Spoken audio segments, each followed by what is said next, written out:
Dr. Childress here. In this video segment, I'm going to be talking directly to mental health professionals. Targeted parents, authentic parents, stick around to hear what I say to mental health, but you can kind of sit back and relax for this segment. In this video segment, I'm talking to you, other therapists and child custody evaluators. As you're aware by now, if you're watching this video, I've empowered targeted parents to be dangerous to ignorance by activating for them standards 2.01 and 3.04 of the APA Ethics Code.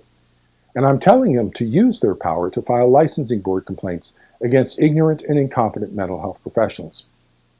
Now, we don't want to hurt anyone. We do not want to hurt you. We really, really don't. But neither are you allowed to be ignorant when treating this particular pathogen. This pathogen relies on hiding behind a veil of concealment and enlisting allies of ignorance to enact the pathology and disable efforts to interfere with and prevent the pathology. Because of the unique features of this particular pathogen, you cannot be ignorant of this pathogen if you're going to assess, diagnose, or treat this special population of children and families. All we're asking is that you become knowledgeable about the nature of this particular pathogen and be competent.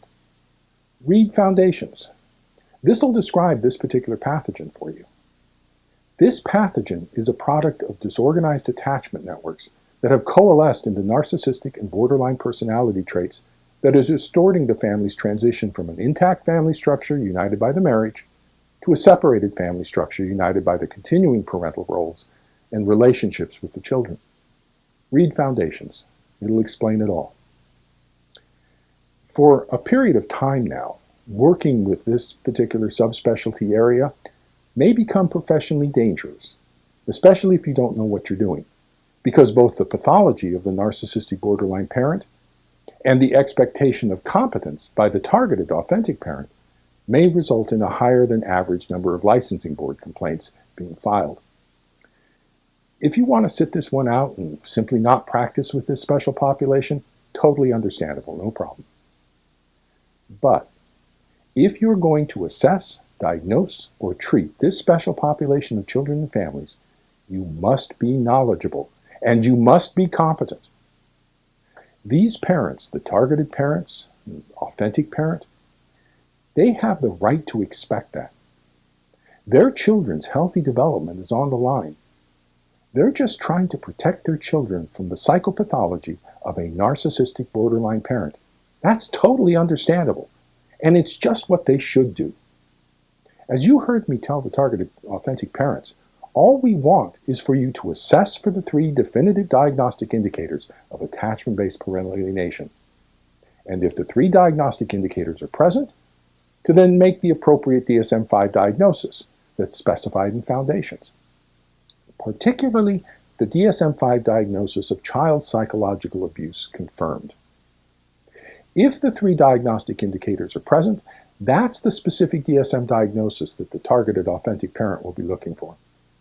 To protect yourself from retaliation from the narcissistic borderline parent for making the diagnosis of child psychological abuse confirmed, all you have to do is document your assessment of the 3 diagnostic indicators and the result as the justification for the diagnosis, and you can then rely on the support provided to you by Foundations. That's one of the key reasons I wrote Foundations, is to protect you. It gives you a fully elaborated theoretical foundation. It gives you 3 clear and definitive diagnostic indicators, and it gives you the appropriate DSM-5 diagnosis, including the justification for the diagnosis of child psychological abuse confirmed. When you rely on the theoretical underpinnings provided by Foundations, you'll be on rock solid ground and you'll be entirely safe from board complaints. Just conduct the assessment and document the record in the medical record the results of that assessment. There'll be more information about this on my website. And if you do the assessment for the 3 diagnostic indicators and they're not present in the child symptom display, then make whatever diagnosis is appropriate. Just document in the patient's record that you conducted the assessment for attachment-based parental alienation and that the child did not meet the 3 diagnostic indicators because, and then document what criteria weren't met. Then you'll have this full support offered by Foundations for not making the diagnosis. You conducted the assessment. The 3 diagnostic indicators aren't present. It's not that attachment-based, if the diagnostic indicators are not present, then it's not attachment-based parental alienation. As I told the parents in the earlier video segment, about 20% of the families that come to me with alleged parental alienation actually turn out not to meet the 3 diagnostic indicators. And the parent-child conflict is actually the result of some other factor. That's fine. Just conduct the assessment for the 3 diagnostic indicators and document the results in the patient record, no problem. We're not out to hurt anyone. The targeted authentic parent just wants professional competence in recognizing the pathology. That's all. Foundations is designed to protect you. It gives you a solidly elaborated theoretical foundation and clearly articulated approach for assessment and diagnosis. If you stay within the context of Foundations, you'll be fine.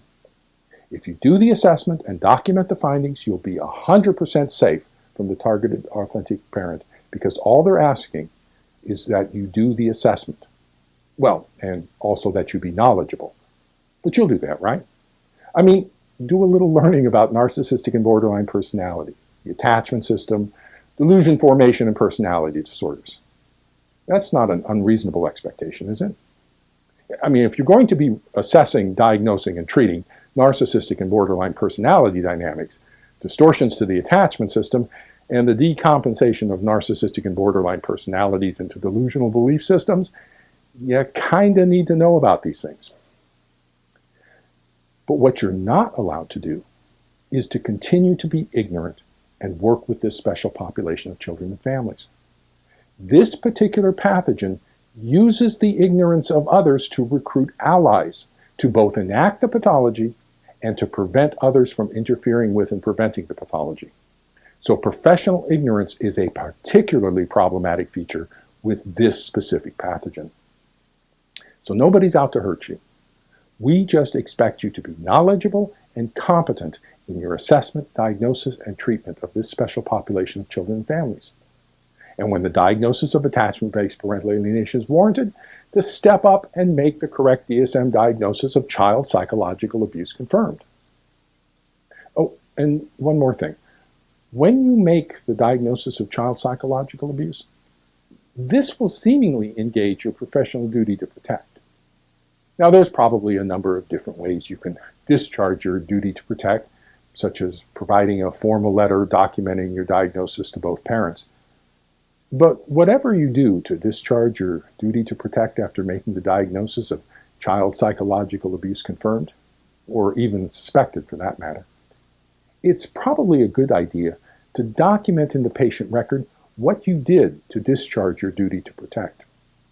Me, personally, I'd recommend you file a formal suspected child abuse report with the appropriate Child Protective Service agencies. That's an absolutely clear and solid way to discharge your duty to protect. But it's up to you. Okay. You'll just have to do something and document what you did to discharge your duty to protect. So, targeted parents, follow me to the next video.